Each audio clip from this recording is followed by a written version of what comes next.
Welcome. In this video I'm going to be taking a look at this Eastvolt 46-piece socket set with Ratchet. So this is a 3/8 inch drive set, and this was provided to me by the distributor, but they're not compensating me for this video and they're not reviewing it before I post it. If you find this video helpful and you want to purchase one of these, I'll put a link to it in the description, and if you use that link it helps me out a little bit and doesn't cost you anything extra. Let me get the shrink wrap off here.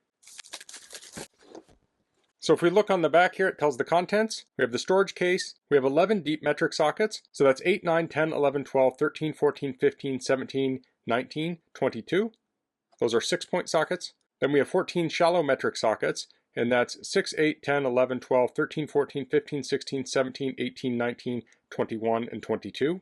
Has a universal joint, a 72 tooth ratchet, and that's 3/8 drive. Has 6 deep inch sockets. We have 3/8, 7/16, ½ inch, 5/8, 11/16, 3/4, and those are 12-point. There are 2 spark plug sockets, it's 5/8 and 13/16 inches. 2 drive extensions, we have 3-inch and 6-inch, and then we have 9 shallow inch sockets. We have 1/4 inch, 5/16, 3/8, 7/16, ½ 9/16, 5/8, 11/16, and 3/4, and those are 12-point. So let's get this open. So here we have the ratchet, extensions, universal joint, spark plug sockets, the short sockets. Then up here we have the long sockets. So it looks like the metric are on top and the inch are on the bottom. And here we have metric on top, inch on the bottom. Although it looks like there's some metric here too.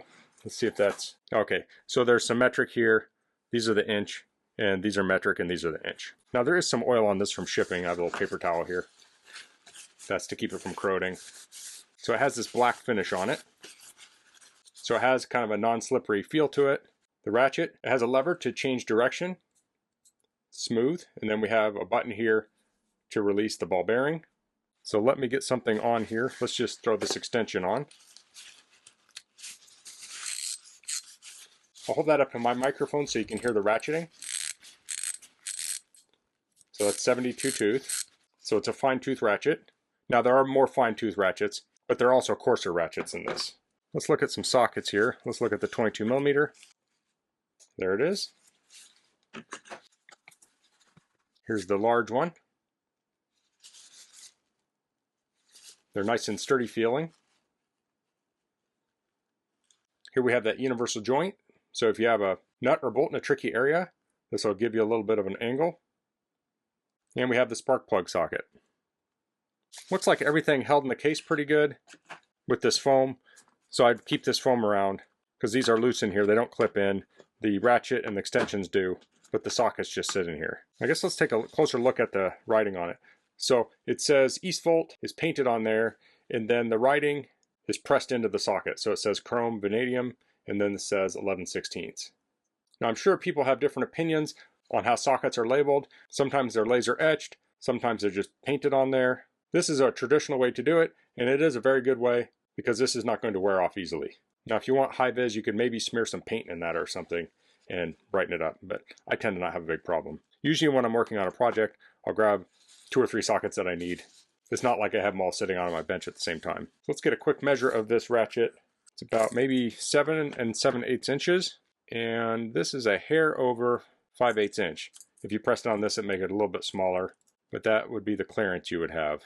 I think it would definitely fit in 7/8 if you could lever it in there. So I just wanted to take a quick look at this on my bench. Now we'll go test these out. Okay, so I'm here in the engine bay of my 1997 Toyota Land Cruiser. I have the ratchet set laid out over here.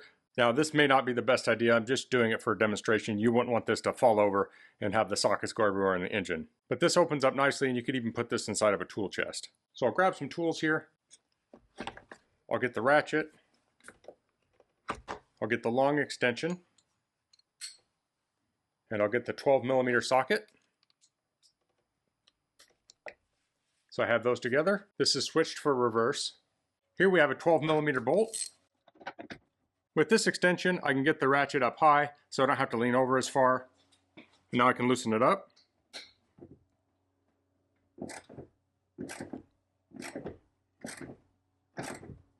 That's actually pretty tight.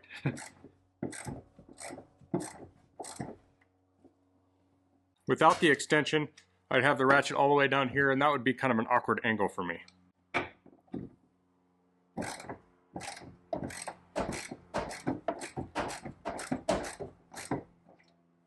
Okay, so I'm not going to take that all the way out. So I'll tighten it back down.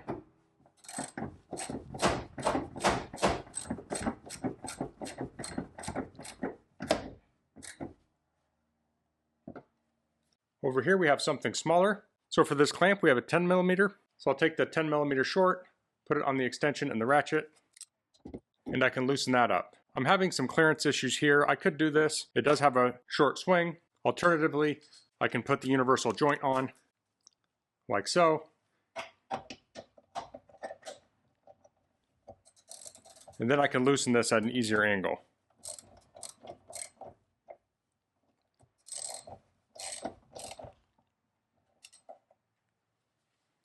So looking around this engine compartment, most of these nuts and bolts are 10mm or 12mm. Like these hose clamps over here would probably be about 8mm, maybe 5/16. So this socket set would cover nearly all of the nuts and bolts in this engine bay. A socket set like this could work well in a tow vehicle, as it has the metric for your car and it has the imperial that you can maybe use on your RV or your RV trailer if it has imperial measurements. Now the top ones are clipped in and the bottom are held in with gravity, so you do want to make sure you open it the proper way. And I'll put the foam back in and I can close this up. And we want to make sure the logo's on the top and the latches flip down. So that's the Eastvolt 46-piece 3/8" drive ratchet set. I really like how this comes with a wide range of sizes. It has metric and imperial, and it also has some extensions and the universal joint. This kit would be great for working on cars, bicycles, probably specifically older bicycles or cheaper bicycles. It could also be used to put together shelving, swing sets, things like that, and other things that use nuts and bolts within the range of this kit. So that's all I'm going to cover in this video. If you have any questions, please leave them in the comments. If you liked this video, please click like. If you haven't subscribed to my channel, I'd appreciate it if you could do that. And thanks for watching. Until next time, goodbye.